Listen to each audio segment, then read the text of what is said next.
Banana and mango.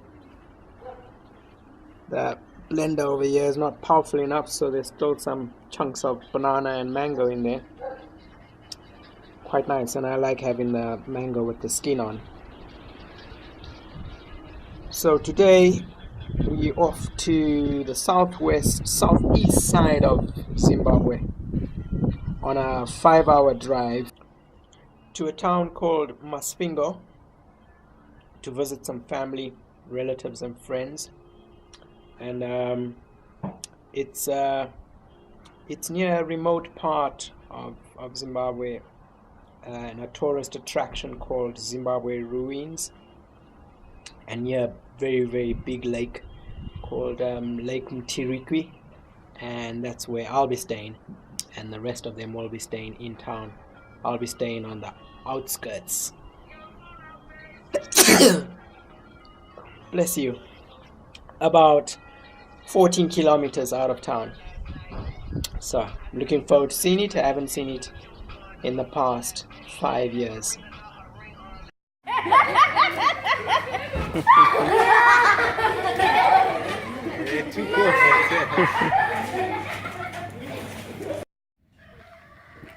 This is my cousin's yard, and he's just got mango trees ripping and falling all over the place. Look at that. Mango trees here, mango trees dropping on the floor. Tree ripened, sun ripened mangoes, people. None of this supermarket stuff. Look at this. I'm walking through an orchard of mature, huge mango trees. So there's about 6 to 8 to 10 huge mango trees here. Different type of mangoes, kidney mangoes, huge round mangoes. Sweet, sweet, sweet, dripping off the floor.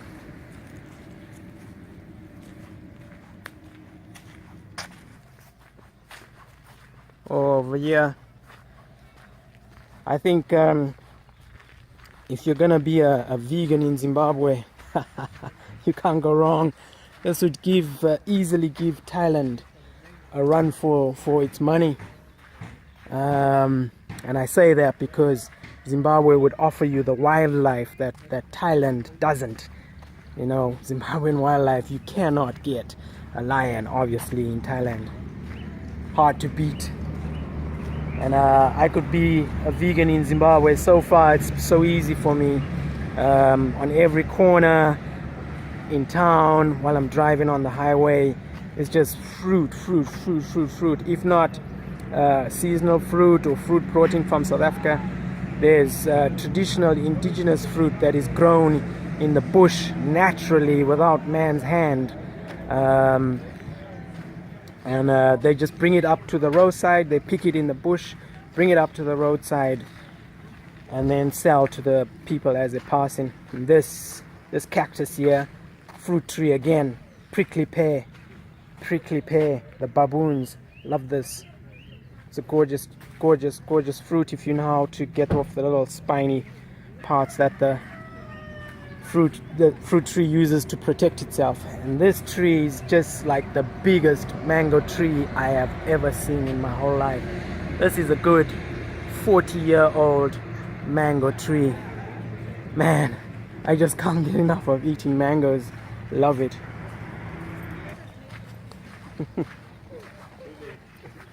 They're gonna make me run.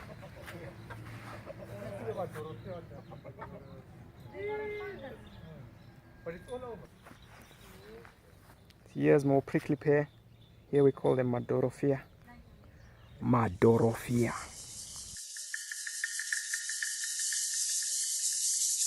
Today I'm in Zimuto Township, southeast of Zimbabwe, in a Masvingo growth province, and I am in the heart of Zimbabwe. Check out my uncle's guinea fowls grazing in his land. They tame guinea fowls. Wild guinea fowls will never let me near them. So what he does is he finds guinea fowls' eggs and then takes them and he puts them by his chickens, and then he gets the hen to lay the eggs. chicken hen to lay the eggs. They're gorgeous. If ever you want security on your plot, get some guinea fowls or geese. Now this is real rural Zimbabwe, my friends. This is just so beautiful, beautiful, beautiful, beautiful traditional way of life. I can't believe I gave all this up for the hustle and bustle and rat race and stress of the city. But if I hadn't gone to the city, I would have never discovered veganism, because when I was back in Zimbabwe, I was heavily into meat, fish and dairy, fishing every weekend. This is just gorgeous. Now that I'm back and I've learned how to be a vegan abroad, and I know that fruit is much more abundant, more organic and real over here, it's so much more easier to be a vegan. My uncle is self-sufficient, grows his own food, has his own cattle. That's his wife over there in the kitchen. Obviously they have their chickens and goats, just grow their own food. And it's just a simple way of life out here. No electricity. The water you get from down the river, or those that are lucky have boreholes. And self-sustainable, self-preservation. Back to the land for self-preservation. Such a simple lifestyle. Like I said, I can't believe I gave all this up.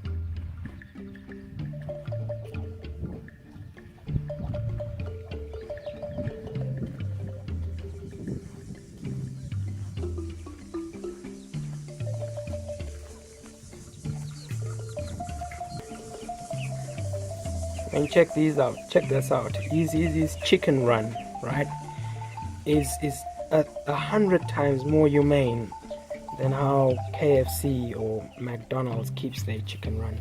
Look at this. And he doesn't have any schooly, PhD or health and safety laws and regulations. Yes, he eats animals and birds, but he treats them and keeps them in a much more humane condition. Look at these. Free to roam, mangoes off the tree. He's got some rabbits here that I don't think he eats. He just keeps as pets. Little rabbits. He breeds and sells them.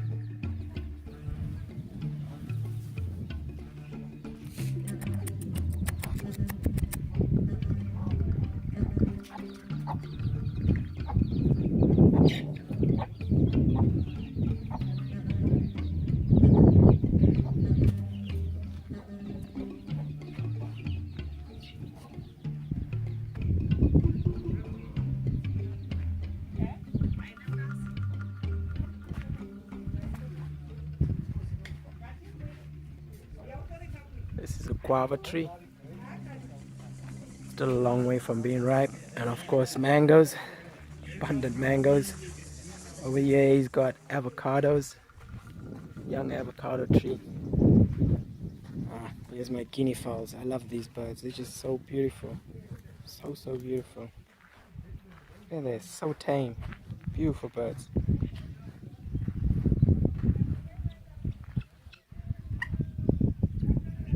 Gorgeous.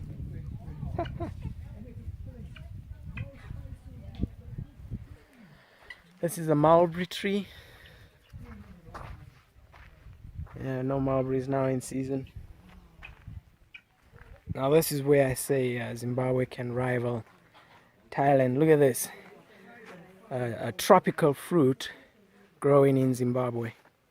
And we're sub-Saharan territory.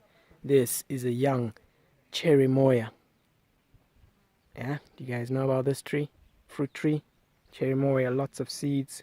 Tastes almost like custard. There you go. That's why I brought some durian seeds down with me to see if I can plant the durian tree over here. This is a Scotch-drawn, ox-drawn cart. Humble way of life, my friends. Basically, you're back to the wild, wild west over here. How America was one.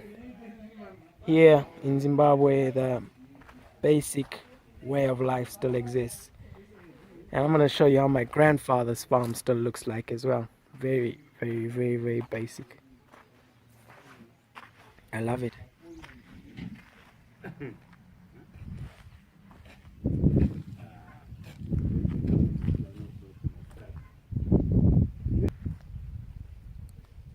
Here where you see these little hips of sand, that's where he's growing his sweet potato. So he's just waiting for the rains to come, and then hopefully his crops will take off. People in Zimbabwe grow their own food, my friends. They improvise. This is not a nation of excuses. This nation doesn't moan that much, right? When they don't have something, they make a plan about it. I know over in the UK, in the gym that I work, when there's no tissue paper on the wall just to wipe their sweat off the brow, it's a massive complaint to the managers. It's like end of the world. People out here make a plan to survive. And I think if there's anything that Mugabe has taught Zimbabweans to do, is to survive. Just like Churchill during World War II. UK was such a tough nation, hardened. Now, like spoiled little brats, myself included.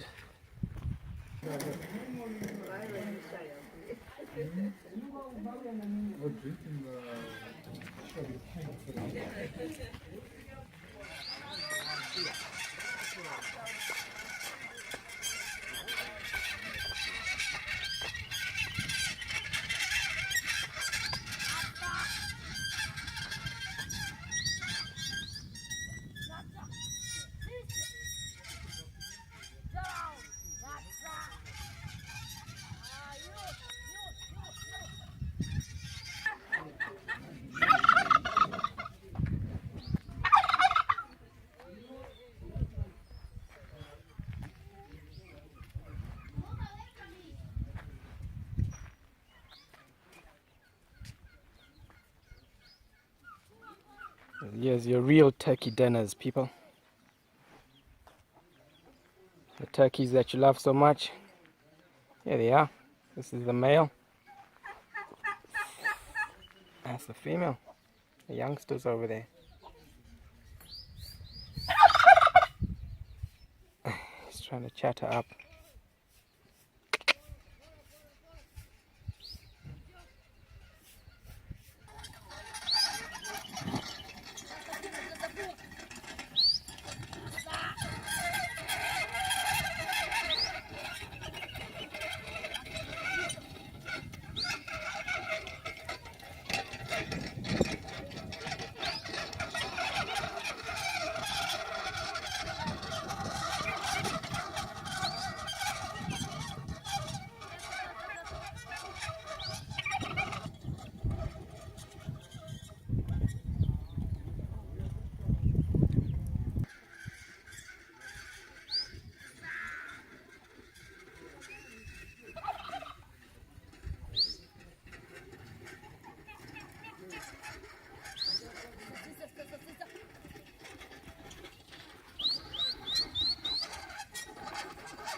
Yeah.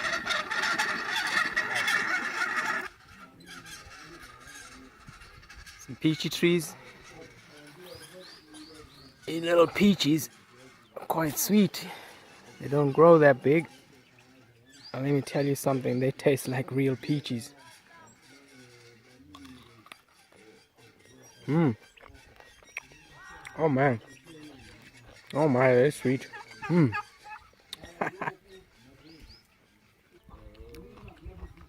No pesticides, no spraying, just letting nature grow things nature's way. Whatever happened to mankind, man? Where did we go astray? Best type of rural toilet out in Africa. Check this out. That's your toilet.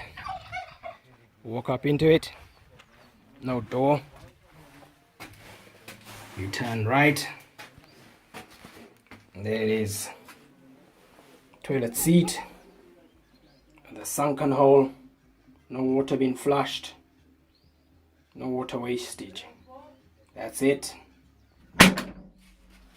You got your windows. When it's time to go, when nature calls, you go. Paula Radcliffe would be proud of this.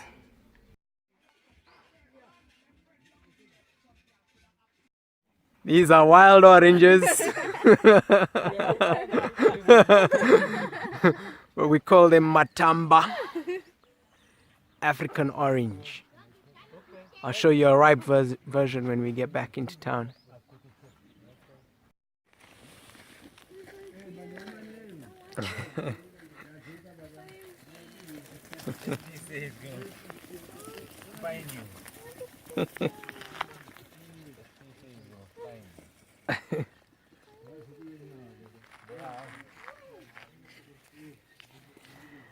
Check the little man that's looking after them. He's about 8 years old. He's a little goat herder. What do the kids in town do? In the streets, modern city, what do they do? Play games?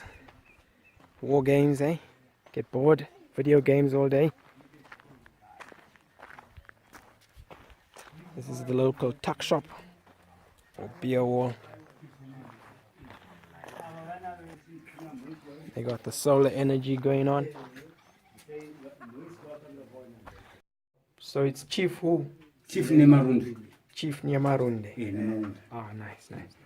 This is a young Mexican apple tree, or we call it mashuku. Yeah. What do you call it? Sure. Very nice, Tabo. It's got lots of seeds. Chermoya tree. What do you call it in Shona? What's it called? Muroro. Mororo. Muroro. Okay. This is English Muroro.